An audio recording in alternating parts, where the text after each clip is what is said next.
Saturday morning, the Trojan cross-country teams competed in the conference championships and had the home field advantage. The women's team finished the event in 8th place, while the men were in 9th.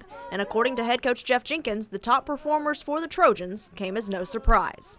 We were led by Enoch and Julia again, which was good to see them stepping up and do what they've been doing all season long and since the start of their career here at Troy. Julia had a great race. She put herself in position to be all-conference. Unfortunately, with the new teams added in our conference, it made it difficult for her to be in that top 15. She did finish 22nd. Enoch ran a little bit slower time than we ran at Coach O. He was in the race in position to be all-conference all the way up into the last 2 miles, and he just really fell off, and I think it's just his summer training really caught up with him. He didn't really have the fitness to make it through the whole race and this late in the season. The Trojans ran this course in October at the Coach O Invitational, and many athletes saw improvements over their previous times. Our strategy in this race was to run point to point, and what I mean by that is you're not necessarily trying to go from the start to the finish, and you're not thinking about the whole race. You're breaking it down into little sections. So the first thing I told them was to get to mile in a good place. After they get to the mile, I told them to focus on the 2K, then the 3K, then the 2 mile, and so on and so forth all the way through the race, and just to get to that next point.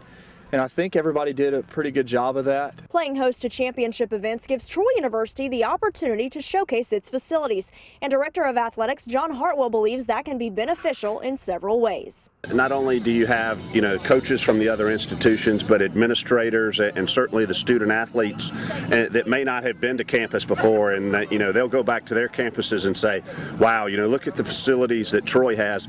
And even from a recruiting standpoint, because some of these men and women have younger brothers and sisters who may be cross-country runners, and they may say, hey, what a beautiful place, and certainly the weather cooperated with us today. We have Chamber of Commerce weather, so all in the big picture, it's a great event for us. And while events like this may be a recruiting tool, Jenkins says this championship was a building block for his underclassmen. For these freshmen, on the men's side, 6 freshmen in the top 7, on the women's side, 5 freshmen in the top 7, it's good for them to get the experience in this caliber of a meet and to see what it's like to be running a Sunbelt Championships like they're going to be doing for the next 3 years.